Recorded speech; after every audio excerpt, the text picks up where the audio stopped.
بسم اللہ الرحمن الرحیم۔ جی، آپ کو ایک بار پھر ایجوکیشن ہب میں خوش آمدید کہتے ہیں۔ دوستو، پچھلی ویڈیو میں ہم نے پڑھا تھا 27 سوال ہم نے کیے تھے یہ لیکچرر اردو کی تیاری کے لیے، جو ہم پبلک سروس کمیشن کے پرانے پیپر کر رہے ہیں۔ تو دوستو، آج کی ویڈیو وہیں سے آگے سے سٹارٹ کر رہے ہیں، وہی پیپر کر رہے ہیں۔ دوستو، ایک ہی گزارش ہے کہ میری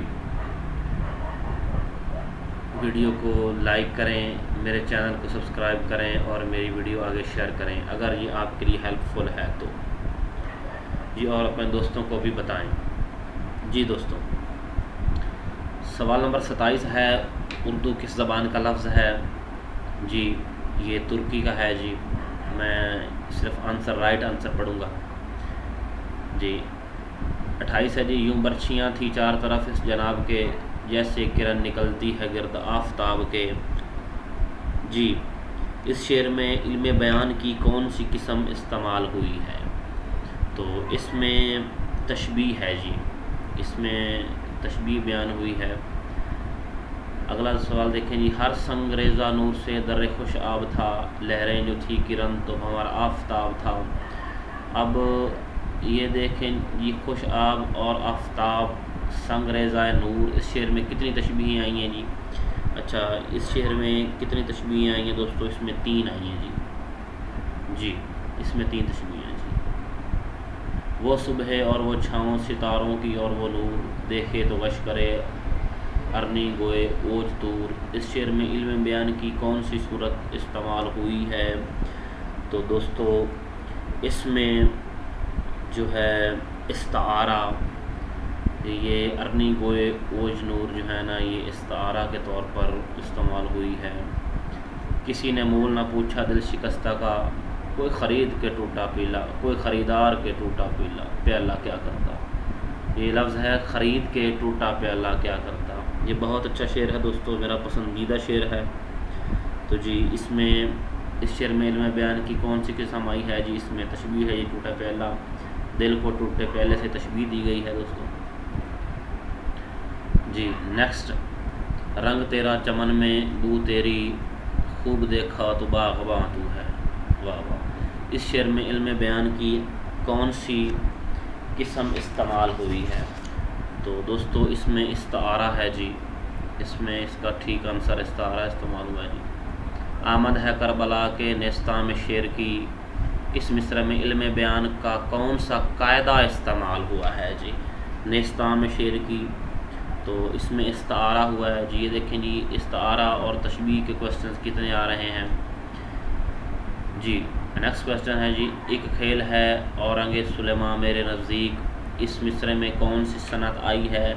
یہ صنعت تلمی آئی ہے اورنگ سلیماں۔ جی، یہ تلمی ہے جی، جو کسی تاریخی واقعے کی طرف اشارہ کرے۔ پیاسی جو تھی سپاہ خدا 3 رات کی، ساحل سے سر پٹکتی تھی موجیں فرات کی۔ اس شعر میں کون سی صنعت استعمال ہوئی ہے؟ جی، تو اس شعر میں دیکھیں جی، صنعت جو ہے نا وہ حسن تعلیل کی ہوئی ہے۔ اس میں یہ حسن تعلیل ہے جی۔ دیکھیں جی، موجوں کا سر پٹکنا، یہ بہت بڑا حسن شاعر نے کریٹ کیا ہے۔ سبزے کو جب کہیں جگہ نہ ملی، بن گیا روئے آب پر کائی۔ تو شعر میں کون سی صنعت آئی ہے؟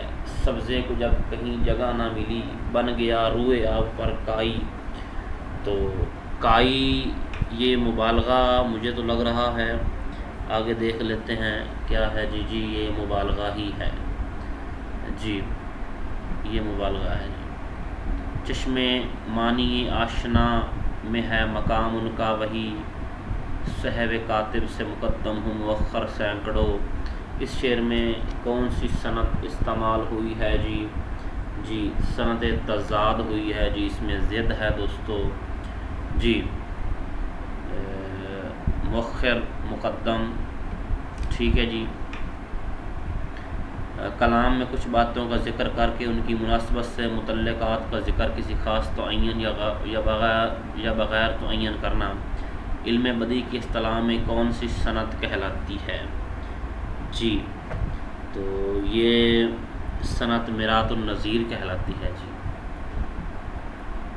کلام میں کسی لفظ کے دو معنی نکلتے ہوں اور آدمی مقسمے میں پڑ جائے کہ کون سی معنی مراد ہوں، تو ایسی صنعت کو اصطلاح میں کیا کہتے ہیں؟ صنعت ابہام، کہ جو آپ کو ابہام میں ڈالے رکھے جی۔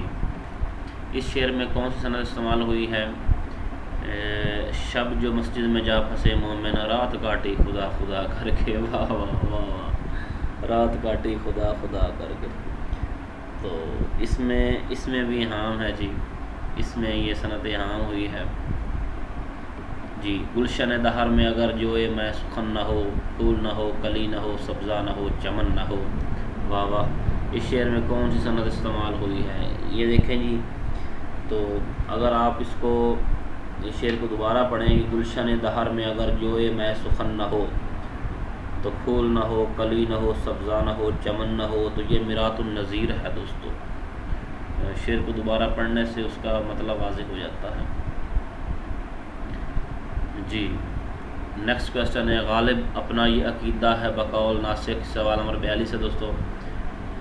آپ بے بہرا جو معتقد میر نہیں، کہ اس شعر میں کون سی صنعت استعمال ہوئی ہے جی صنعت تضمین ہوئی ہے جی۔ یہ دوستو انشاءاللہ میں ایک ویڈیو جو ہے نا یہ صنعتوں کی بھی بنا کے آپ لوگوں کو دوں گا، تاکہ آپ کو پتہ چل جائے کہ استعارہ کیا ہے، تشبیہ کیا ہے، حسن تعلیل کیا ہے، میراث النظیر کیا ہے۔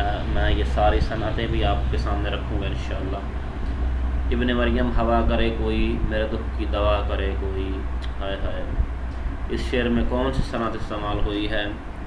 تو اس میں تلمیح ہے جی۔ میں نے پہلے بھی آپ کو ایک سوال میں بتایا ہے کہ تاریخی اشارہ ہے، یہ ابن مریم کی طرف اشارہ ہے جی۔ کچھ تو جاڑے میں چاہیے آخر، تا نہ دے بادے زہمہیر آزار۔ اس شعر میں صنعت آئی ہے جی، کون سی آئی ہے جی حسن طلب آئی ہے جس میں صنعت۔ تو یہ دوستو دیکھیں اردو کا کتنا ٹیکنیکل پیپر آ سکتا ہے ہمیں۔ ذکر میر کس کی خود نوشت ہے جی؟ تو یہ ذکر میر جو ہے نا، یہ میر تقی میر کی خود نوشت ہے، یہ آپ سب کو پتہ ہے جی۔ آگ کا دریا اردو ایک معروف ناول ہے، مصنف کا نام بتائیے جی۔ تو آگ کا دریا آپ کے سامنے ہے جی، قرۃ العین حیدر جی، قرۃ العین حیدر کا ہے جی۔ جہان دانش، یادوں کی بارات اور شہاب نامہ کا تعلق کس صنف نثر سے ہے جی؟